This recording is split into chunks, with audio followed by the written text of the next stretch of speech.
మన చిన్నప్పుడు మన తెలుగు లెసన్స్లో చదువుతున్న తెలివి తక్కువ సీతయ్య అనే పాటల్ని ఇప్పుడు మన చిన్నప్పుడు ఒక స్కిట్ రూపంలో ప్రదర్శించబోతున్నారు.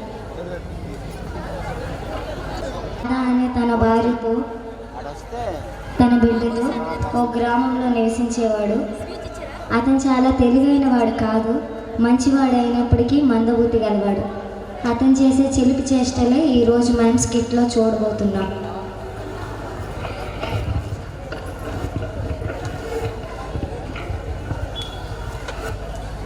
ఏమండి, ఇవాళ మా జానీ పెద్దమ్మ ఇంట్లో ఫంక్షన్ ఉంది, వెళ్తారా? వెళ్తానులే. వచ్చినప్పుడు మన బుడ్డోడికి ఏదైనా తీసుకొని తండి. నీకా లేదా బుడ్డోడికా? అందరికీ. సిరిపోవడం ఎట్లా పోవాలి? ముక్సూడిగా వెళ్తే వచ్చేస్తారండి. ఏంటి ముక్సూడిగా? అలాగే అలాగే. నా దారికి అడ్డొచ్చావు. చీటియే పోవే. అలా ముక్కుసూటిగా పోతున్న సీతయ్యకు ఒక మర్రి చెట్టు ఎదురవుతుంది.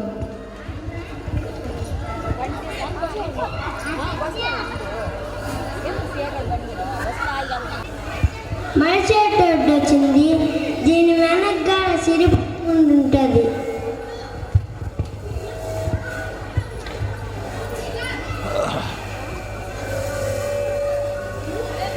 ఇది మన సీతయ్యలా ఉన్నాడే. ఇది మన సీతయ్యే. ఓ సీతయ్య, ఆ చెట్టు మీద ఏం చేస్తున్నావయ్యా? సిరిపురు నగరంలో కనబడట్లేదు. సిరిపురు చెట్టు మీద ఎక్కడుందయ్యా? రోజు ఎదురున్నపో సిరిపురు వస్తుంది. అదేంటి మా ఆవిడ ముక్సూడిగా మందే. ఇలా కాదు కానీ ఎందుకు తిరిగినాదయ్యా? భలే సీతయ్యా, నీకు సాయం చేస్తే నా వాడికి కదయ్యా. ఇందా ఈ గిన్నె, ఈ డబ్బులు పట్టుకెళ్ళి నువ్వు తీసుకురావయ్యా.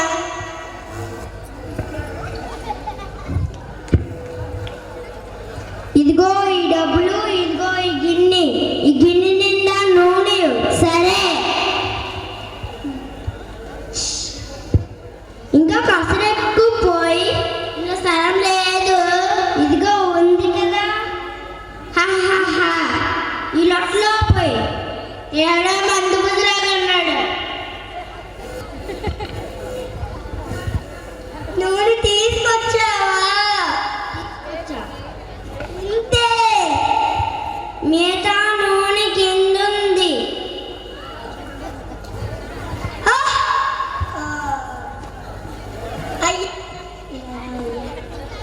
అయ్యా సీతయ్య, ఇక్కడ కూర్చోవయ్యా.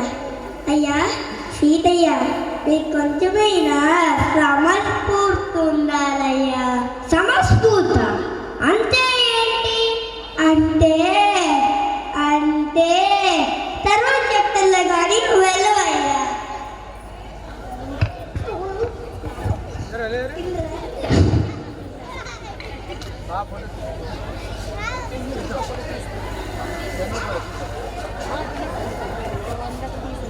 అలా సమయస్ఫూర్తి గురించి వెతుకుతూ వెళ్తున్న సీతయ్య ఒక దర్జీ దగ్గరికి వెళ్తాడు.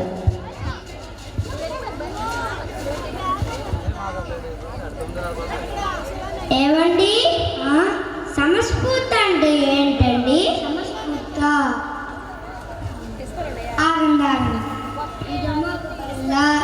ఇదేమో నా చెయ్యి మీద గుద్దు గుద్దు ఆలోచించుకుని కొద్దువయ్యా. అబ్బా, ఏంటండి ఇలా చేశారు? ఇదే సమస్ఫూర్తి అంటే. చూసావా ఎలా ఆలోచించాను? ఓ ఇదా సమస్ఫూర్తి. అర్థమైంది అర్థమైంది. ధన్యవాదాలు. అలా సమయస్ఫూర్తి గురించి అర్థం చేసుకున్న సీతయ్య వాళ్ళ జానకి పెద్దమ్మ వాళ్ళ ఇంటికి వెళ్తాడు. అక్కడ తన చిన్న బామర్ది ఎదురవుతాడు. బాగారు బాగారు బాగున్నారా? బాగున్నాం. టీయలు తాగారా? తాగేం.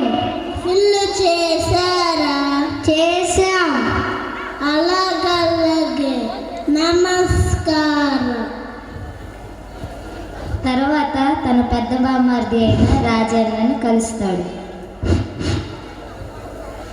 బాగారు బాగున్నారా? మా చెల్లి వాళ్ళు ఎలా ఉన్నారు? అందరం బాగున్నాం. మా చెల్లి వాళ్ళు ఎలా ఉన్నారు? బాగున్నారు. నిన్న సంవత్సరం